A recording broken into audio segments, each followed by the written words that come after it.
What up, everybody? It's Coach Rob from the platform, and today I got a young athlete whose name you're going to hear a lot over the next couple of years. He's a class of 2028 athlete out of Trinity Catholic High School, standing 6 feet tall, around 170, 3.5 GPA, and he just helped lead a squad to a district championship, and they're about to get ready to start their playoff run. Plays both sides of the ball, receiver, defensive back. He's really a true do-it-all type of athlete. This is a type of competitor really, really built for the modern game. So Noah Kaylor, welcome to the show. How are we doing? Good, man. Good. Happy to be here. Yeah, awesome, awesome. So let's talk about the season real quick. 4-5 on the season. You guys played a very tough schedule. Looking at who you guys have played, you guys it's not been an easy schedule for you guys. Won the district into the playoffs. So can you just talk about the season, how it's gone for you? Yes, sir. It's definitely been a roller coaster. I mean, we've had our ups and downs. We fought through it. We definitely had a tough schedule, but it's just our mentality. We just have to go in this playoff knowing that we're gonna win it all, right? And honestly, it's been a roller coaster. I mean, it can't get any better than that. Right, and the level of competition is just, Right. I mean, it's high every week. Can you talk about the first game, kick it off against Tampa Catholic, 7-6? I mean, you played both sides of the ball. Can you just talk about how that game went down? Yes, sir. I mean, it was a very close game, 7-6, as you said. It was just a fight between both of the teams. I mean, it's a season opener. I mean, everybody's there. You just wanna start off with a win, you know? So, I mean, I feel like both teams went at it, but overall we came over the top, and I feel like we needed that to get into this season with the schedule that we have. We really needed that. So, I mean, hopefully we can just kind of keep pushing it into the playoffs. Here we go. Yeah, definitely. And we talked about before the show. Huge fan of Trinity Catholic. When I moved from San Antonio, well, we were going to move to the Ocala area toward the school. Interviewed with Coach Brantley, and it's an awesome campus, really a great school. But then Coach Brantley ends up going to Forest, correct? Yes, And sir. then He so did. this is a legendary coach of the area. I mean, one of the best coaches you can be around. Legendary coach at Forest. Now week two of the season, you guys play him. What was that like going up against like a such a historic figure within the Central Florida Honestly, community? it's definitely worth the hype. I mean, we had 4,000 people come out to that game for a high school game. I mean, I've never seen a high school game that packed. Overall, it was a very good game. 16-10, we came over top. I we came in knowing that we are going to beat this team. I mean, it is a high school rival. Like, this is a rival now in football. So going against a rival team with our ex head coach, I mean, I just feel like we needed that. And going into another win, I feel like we also needed that to just keep going with that mentality and the physicality that we had. Yeah, and Trinity Catholic, for those who don't know, I didn't know coming to the area. One, I didn't know Ocala had such good football. There's a lot of really good schools up there Right. in that area that make a lot of noise when it comes to Florida State playoffs and things of that nature. And Trinity Catholic has always been a staple in the state championship games and semifinals, and they had such a great history there. So coming into the school, can you talk about, because you know what you're walking into? I think the year that you got there, maybe they just lost in the state championship or something like Yes. that. So can you just talk about coming into Trinity Catholic, just the mindset? It's such a great school. Coming into this Trinity Catholic, I feel like we were there. We definitely had a lot harder schedule last year. It was tough for the first year, also being like a starting freshman. It was definitely difficult, but we still had to overcome it. I mean, we still got playoffs, so I mean, it's just really, it was a difficult year for me. Oh, okay. Yeah, definitely. We'll get Yeah. in that for sure. So talked about the school a lot. So now let's get into yourself. Can you talk about your specific football journey, like how it started, what age did you start, and then walk us through from there all the way to your sophomore season today? Yeah. So I picked up a football when I was around 5 years old. Down in my hometown of California. Picked it up, fell in love with it automatically. It's just been an ongoing thing with me. I like going out and just like playing football. I mean, it's just like nothing else could be better than that. I mean, thank God for giving me the ability to play the game. And I'm definitely gonna be like playing it as hard as I can. 5 years old, going into being the littlest kid on the field every time. I mean, there's kids definitely going to be bigger than you. You just have to overcome it. You have to be more physical. You have to have that mentality, which I've definitely been working on as myself. You have to fly around the field as a little guy, so you got to make big hits and you got to get your team up as well. So honestly, like being 5 years old, picking up a football and just playing ever since, I mean, it's a lot. I mean, it's fun, but you got to have the right physicality and the right mentality to play the game. Yeah, definitely, and it shows because you've had a really great season playing both sides of the ball. You know, you've had a really outstanding sophomore season. When did you realize throughout your? It could be any point of your life that you realize that you could really be special at football because you're Really, really turned into a great player. right. Really, it was really my freshman year. I knew I have the coaches here at TC where just like they just kind of motivate me in this certain way where I just know like I can be that guy. I know I can. I just have to find it in myself, work as hard as work 10 times better. You have to do that 110%, working on and off the field. So, really, it was my freshman year that kind of like, oh, wow, I can be him for real. So, Yeah, definitely. What's your earliest memory of you competing? It could be in anything. What's your earliest competition? Because I've you had to be competitive to play the sport of football. right. But what is your Um, earliest? Honestly, I think probably playing with my team down in Pop Warner. I think it was 12U. We went to the state finals, and it was really a tough game. Although we did lose, it was a very competitive game. We were competing both sides of the ball. What else? I can say like I can. There's a whole bunch of things on my Right. mind, but I know this is specific because this is my last year at Pop Warner, and we definitely went out with a bang. I can say that. Yeah, definitely, definitely. So you talked a little about your freshman season. What and you said it was challenging. I'm not trying to put words in your mouth. I think that's Right. what you said, Yeah. the Yeah. word that you used. Can you just describe your freshman season and how that propelled you really to having an outstanding season this year? Okay, so when I first started my freshman year, I was starting corner out of how many people? I probably had 30 people on the team since everybody last year was seniors. So everybody was gone. A couple people transferred. So I was the only person that came in really coming for that spot. I overworked a couple of people. I mean, it definitely took work. Excuse me. Although I was a starting freshman, I still had to work and work and work. But it was definitely gonna shape me because if I didn't have that experience my freshman year, going into my sophomore year, it was definitely going to be more challenging because I haven't played high school football since the start of my freshman year. But since I got to start my first game of high school football, it kind of helped me. Oh, this is what I have to do, this and that. I'm going against 18-year-olds, this, that. You have to be the bigger person. Also being the smallest guy on the field, you have to have that mindset and that physicality where you have to fly around the ball and bring that energy. Right. Yeah. I mean, it's starting as a freshman is insane, and that's a you're only getting better, better. Obviously, you're from start of freshman probably to now. It's night and day. You know, a Right. night and day difference. So, what do you think? Let's look forward, fast forward. I know you're getting ready to get the playoffs, so it's kind of hard to think that far. But each year, you're going to get better. But what are some things that you're taking away from this season, maybe into your off season training to start off your junior season? So, how do you think you're going to prepare once the season finally does end? In this off season of my sophomore year, I'm definitely going to be getting into track to be a lot faster than I am this year. And I don't know if I want to do it yet, but I'm definitely thinking about playing baseball to keep me kind of in that type of like physicality and everything. But I definitely want to do track to be fast, but I just kind of want to stay in the groove and like kind of be moving around in baseball a little bit. Yeah, definitely. Would this be your first season running track, or did you run track last year? This would be my first season. Yes, sir. Do you know what events you want to do? I probably do like the 100. I'm pretty fast off the line, so we'll see how that goes. Maybe I don't know if you know him or not, but Chris Rainey is the track coach, so I don't know how he's gonna see me as. So, Yeah, yeah, but you're gonna be willing to work, so it doesn't matter, right? right.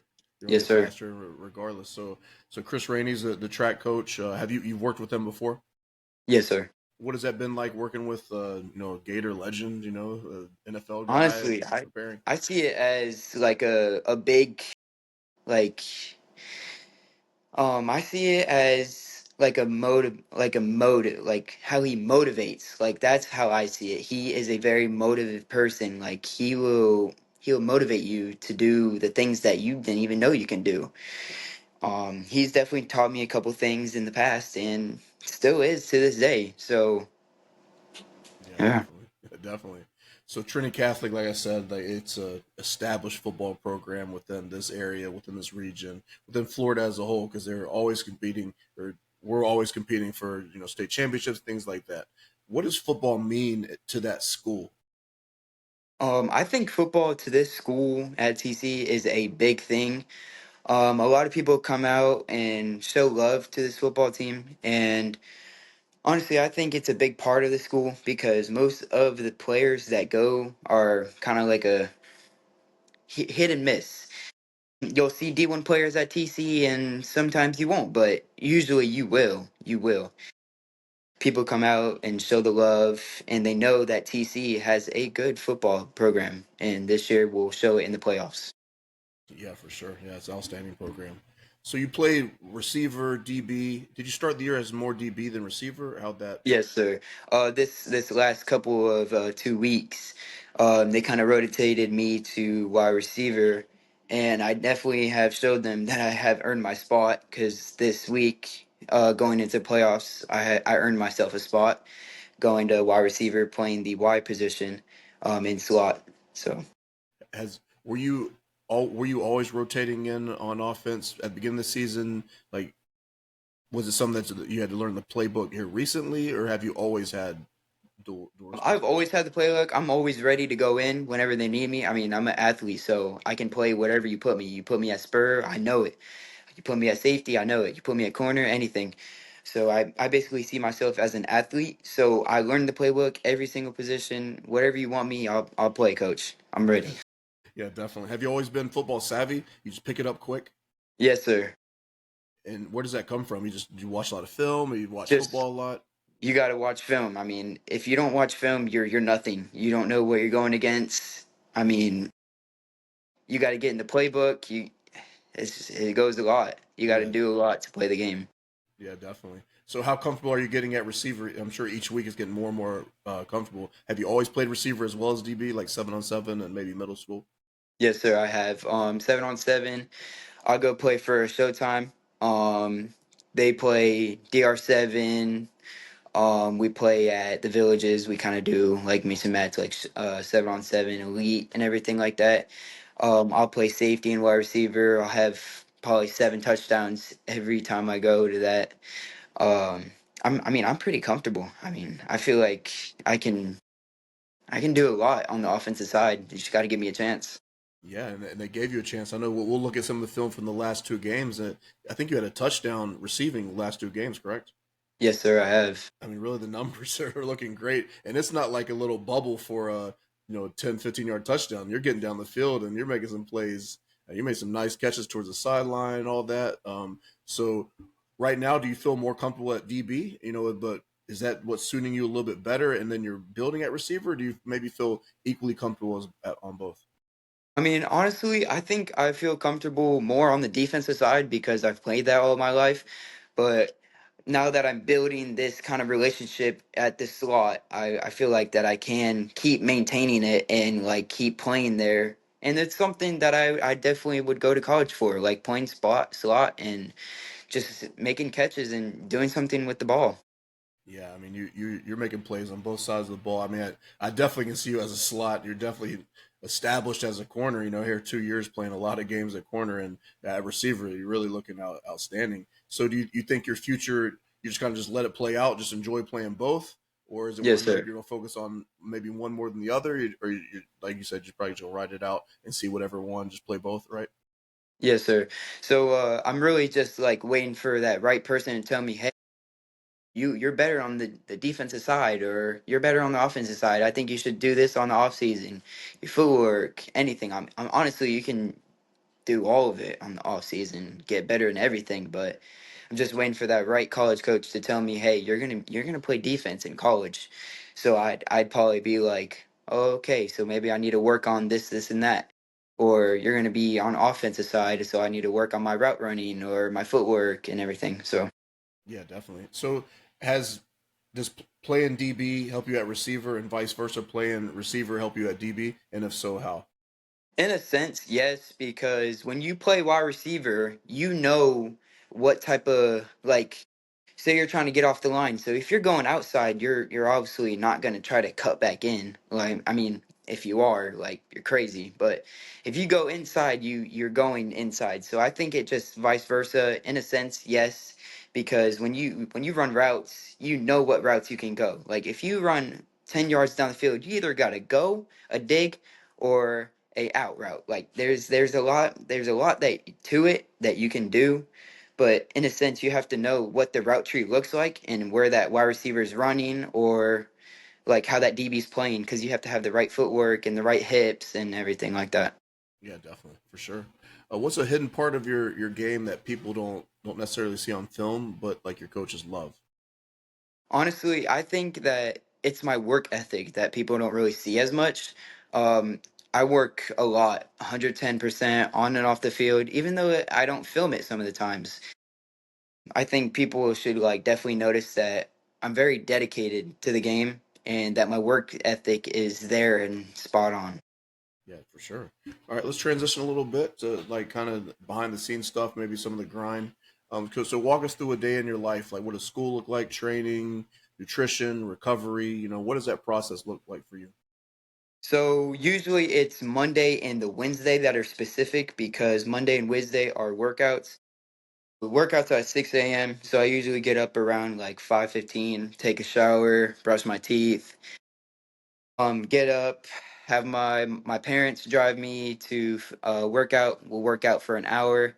After that, we'll take showers.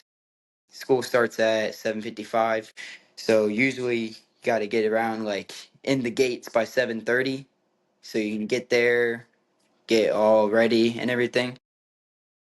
And I'm sure you know, but TC has a uniform, so you have to make sure that you have all the stuff packed before the night, and then you'll take a shower after workouts, get ready, go to school, and then after school we get out at 2:55. We have we're practice 25ish to 5:30. So I mean I have a pretty busy day, and then I have homework when I get home, watch film, get back in the playbook, and just study and get it all over again. That's a full day. So you say you're going to the gym to work out like you said Wednesday and Friday, or you said Tuesday, Thursday. What days was it? Monday and Wednesday. Oh, I'm way off. Yeah. Monday and Wednesday. So Yes, are, sir. are you going? Is that where you're meeting your strength coach, or are you just going there maybe with your parents to work out? Like what is that? So we have a strength coach. His name's Coach Bullock. Pretty good in the gym. We use this app. It's called Volt Athletics, and it kind of like once you put in the weight, it'll kind of like up you. And you say like, "Oh, I feel 25%. I can keep moving up." It'll help you with that. It'll find your designated weight, and I definitely think that he's a big part of that because without him, we wouldn't be able to be in that weight room. Yeah, for sure.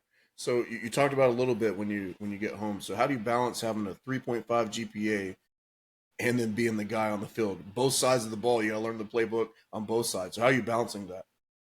Honestly, I think that putting the phone away from you Right. while you when you get home, I feel like it's like a big part. When you spend too much time on the phone, you get distracted and everything like that.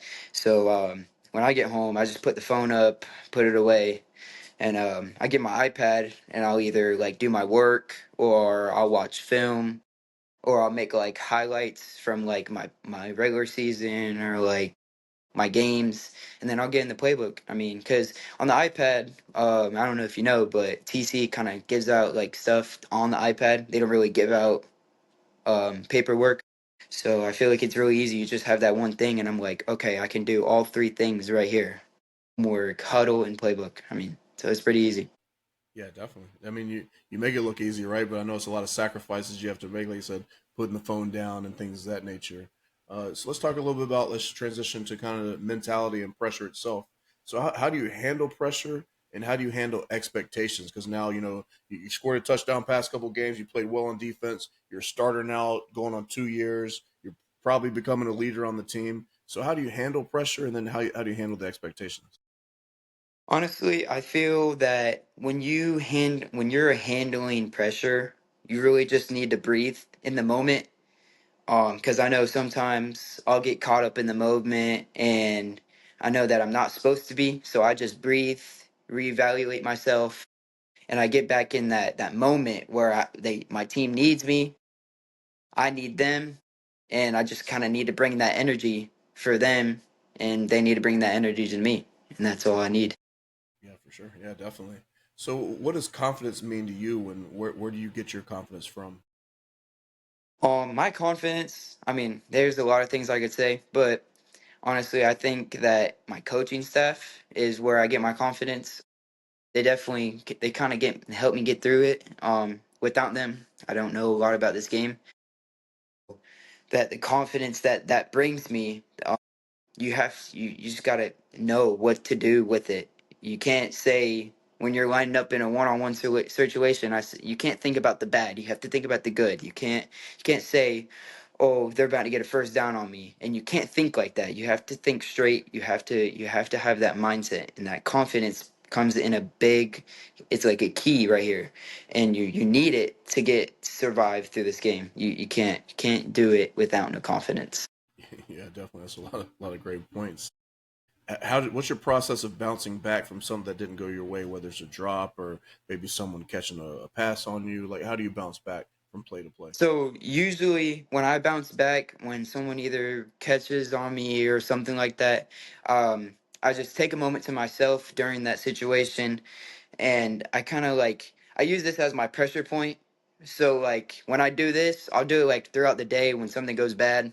I think about a key life thing that's happened, and I just do this, and I think about it, and it's like a good thing then to me, like where I tap my finger and I know, oh yes, that's a good thing. That's a good thing. So it kind of helps me breathe a little bit and like revalidate myself and like kind of like, oh, I can breathe. Right. I just have to tap my finger and be like, oh, I remember this.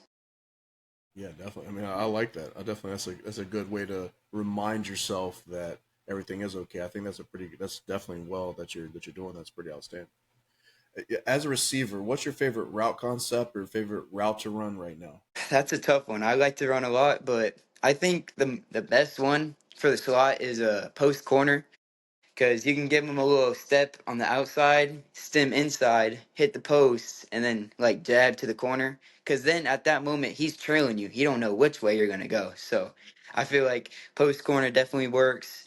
And we have this new play where it's called peg and nod, where you go 5 yards and then you go inside for like 3 to 4. And it depends where the safety's playing. So the safety's playing top, you go straight, you keep going. But the safety's playing in like by two and like or one by one where they're like in the middle of the field and they're kind of like on the hashes, you can turn it into a post and go split in between. Like I like it, it's good, Yeah, I like it. that's awesome. That's awesome. Yeah, I like that a lot. So as a DB, can you just talk about your how important like the film breakdown is for you, and like what are you looking for when you're studying an offense you're about to go against? Okay, so where I break down in this is I put myself in the game. I put myself in the game and I think, okay, so if they bring out twins, we're gonna be in cover three. If they bring out empty, we're cover four, so on. I put myself in the game and I memorize what route concepts they bring to the table. And then I'll write it down in my journal and I'll be like, okay, they do this in first and 10, they do this in second and 10, and they'll do this in third and 5. And we'll keep going down the playbook with that. And it's just easy because then if they come out to trips, they know that there's one going to the flats, there's one going to the middle of the field, and one's going deep. So Right, that's awesome.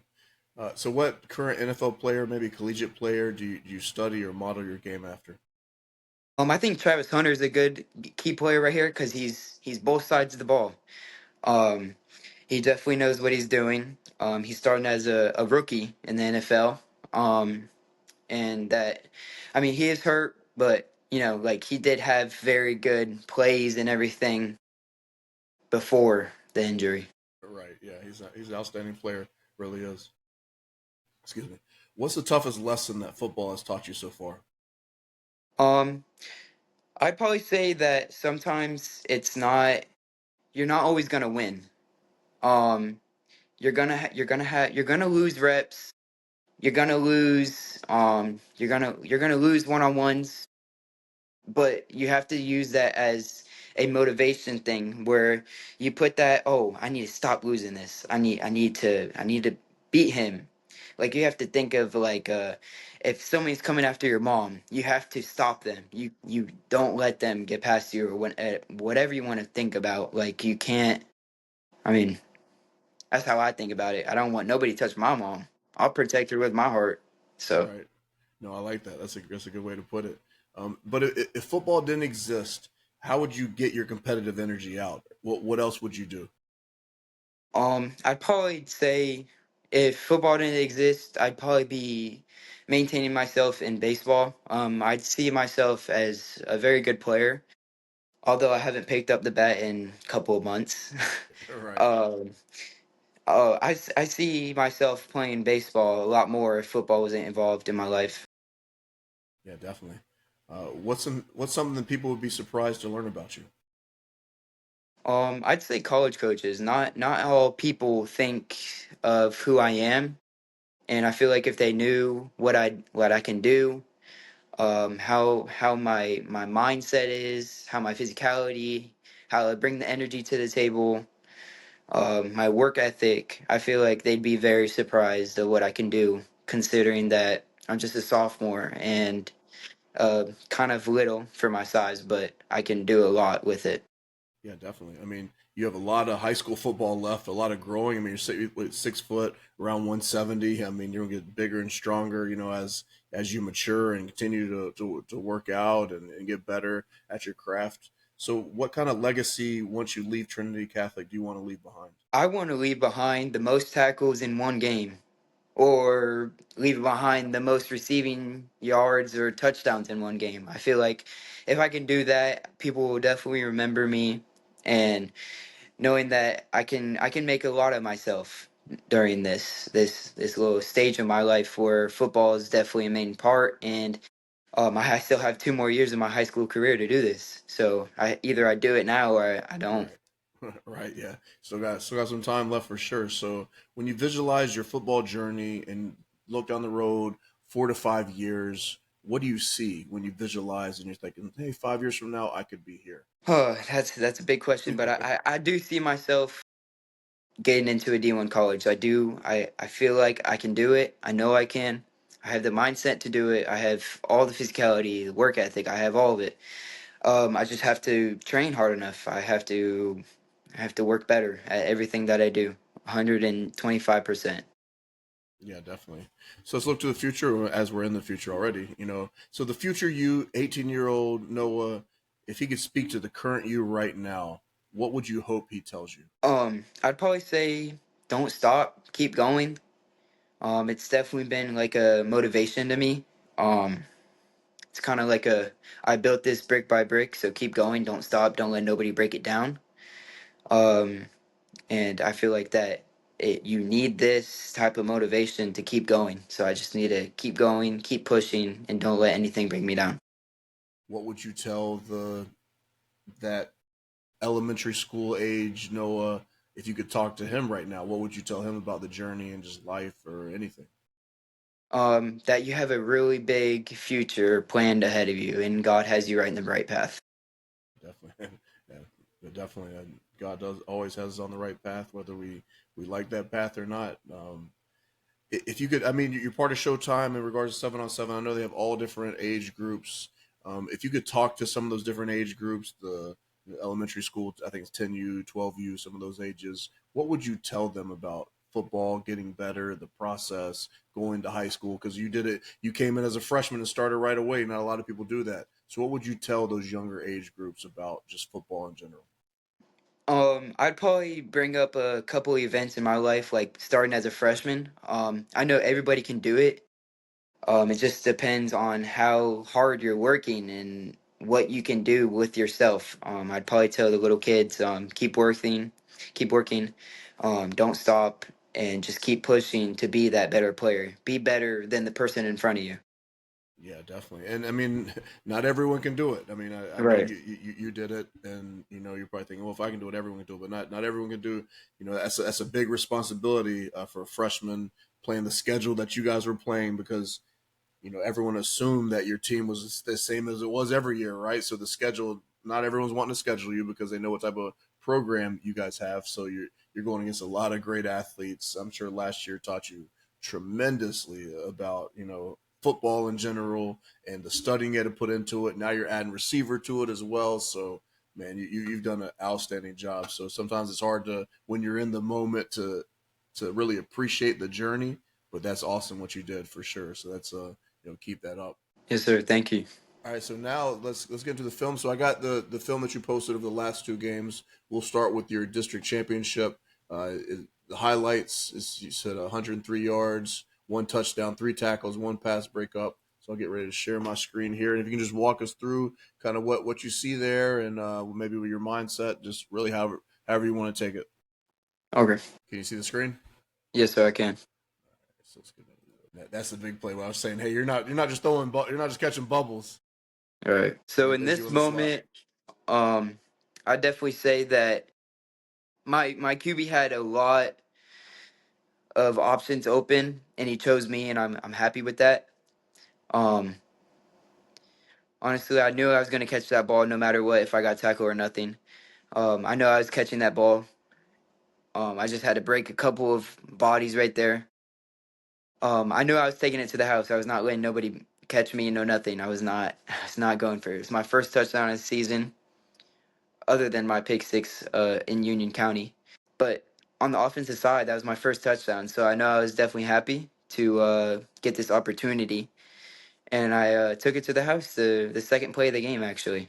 Oh, it was the second. That was early in the game. So I mean, Yes, sir. that's awesome. What a way to have your first offensive touchdown on a route like that, and just a reception. Did you, once you saw daylight, what was your excitement level when you know, hey, I caught it, and then that safety kind of undercut it, and I have nothing but green grass? What was your mindset? Honestly, I told myself I'm not gonna slow down. I'm gonna keep the speed up the whole way there. Um, and my eyes were big as daylight. I think I have a buddy of mine that has a picture of me with my eyeballs bigger than Mars. I was very excited to run down that field. As you can, maybe if you can see, I had a little celebration. Yeah, we're get, yeah. You had a little. So did you have that celebration planned, or you just like, hey, I'm just going to do whatever? Honestly, I had that celebration planned because I told myself this game I'm getting a touchdown, and I told my buddy, I said, "Come over here, and we're just gonna celebrate." All right. So I had it planned out. And I exceeded it. What was the feeling like when you scored and you're spinning the ball? I mean, you had to be so fired up. I mean, I was hoping I was bringing the energy to my team. I was very fired up. I came to the sidelines jumping up and down. My teammates jumping with me. They saying, "Yes, sir, let's go." I knew I have that energy built up now, so we can keep this momentum going into this game. Yeah, that's awesome there. Yeah, and then you had to get ready for defense. Right, and then I had to go straight to defense. I believe I was playing Spur this game, where oh no, I was actually playing safety, and we were in a cover zero look, a cover one look with a one over the top safety. Playing inside leverage, outside leverage because you have a man over top. So I know that after catching that, I'd have to go to defense, stop them on that down, and then we go score again. Right. So let's go into the second. I like this catch here that you made towards the sideline, but we'll go ahead and let this play. So right here, I see that my quarterback is getting pressured. So I kind of read his mind. Nobody else was kind of stopping and kind of like when you roll out, you're expecting a wide receiver to stop running down the field. So I just kind of put it in my QB's perspective and say, hey. I'm your touchdown right here. You can drop it off. I'll go get it, put it wherever, and that's what I did.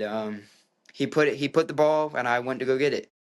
Yeah, that's a great catch. It really is great adjustment, keeping feet in bounds, keeping your body in bounds. Outstanding play. There's you on little defense here. Yes, sir. I think this is my PBU. He ran a slant. So I mean, that's the easiest route that you can basically cover. You just have to play the ball at that point. Right, you were all over it. Great defensive play, coming down, And making the actually, tackle. during that play right there, where I pushed him out of bounds, I got the nastiest nosebleed of all time. My face mask hit the top of my nose. I just see gushing blood come out of my nose. It was crazy. So let's go into. I think this was was this your last game here? Yes, sir, Last it game you was. played. Okay. So usually that's supposed to be a post curl, but I saw that there was a hole opening up, so I kind of put myself in it for my QB to kind of read it, and he read it perfectly, honestly. And then I turn around, and I got a couple more yards added to it. Yeah, you got. I mean, you're making a lot of in traffic catches over the middle. I mean, you're not scared to go over the middle. That's for sure. Yes, sir. I mean, these are all traffic catches with body, and people don't realize like how much concentration you need on that because you have people all around you, and then Okay. who knows if they're close enough to hit you at the same time on the ball. So there's a lot going through your mind at that point. Yeah, and honestly, you have to trust your QB. You have to trust him that he's not going to throw no hospital ball. So I Right. put trust in my QB. I said, I'm going to go get this ball. You throw it to me. We're getting a first down because I believe this is like third and like 15 right here. So maybe even more, like third and 20. So I know I had to catch this ball and get a first down to my team. And then later there, I believe we get the touchdown to secure the 7-6. So I mean, it was pretty hype. In traffic, people all around you. Great catch. Great run after the catch there too. You read that perfectly. I did like this play watching it. Is this from your film So study that's here? this. Yes, sir. That's the film study that I was talking about. So when they run that bubble, they're obviously going to throw it. So I just put my foot in that ground and I just ran it honestly because I have the safety over top and I trust my safeties obviously to be doing this so I know if they ran that bubble, they're gonna throw it. So I immediately attacked it. Because I have the flats anyways in this scenario. So I just attacked it. I knew he was gonna throw that ball, so I was hoping for something good. And then right after this play, they got a safety. So I was I was very hype in this moment where my team was up in the energy. We got the safety, came off the field, and run down for another touchdown. Read that perfectly. You can tell that's film study there. Another And receiver then this action. is a different point of view. Right, right. Yeah, I like the two different points of view here. You can just see how just the concentration because you got 14's coming. I think it's number 14. Yes, he is. He's ready to. He's trying to take your head off there. So that's a concentration catch. You can just see the run after the catch there. Coach is getting fired up, man. You gotta love that. And there's the great read there, man. Noah, I appreciate your time. And before we close this up, I just want to say, you've had an outstanding season. I'm looking forward to watching you progress, not only this year through the playoffs, but your junior season and your senior season. It's only going to get better and better as you get better and better as well, man. Enjoy this ride, enjoy this journey. It's not always about the destination. You're in the middle of it, man. It's just outstanding. If I could go back to being a sophomore, I would do that in a heartbeat. So I'll Yes, sir. leave the last word to you. Do you have anything that you want to close with? Any message that you want to get out there? I'd say for those who are actually in the position that I am as a sophomore, I'd say keep working. We all got this. Yeah, definitely. You heard from the man himself. I appreciate you, and we'll see you guys next time.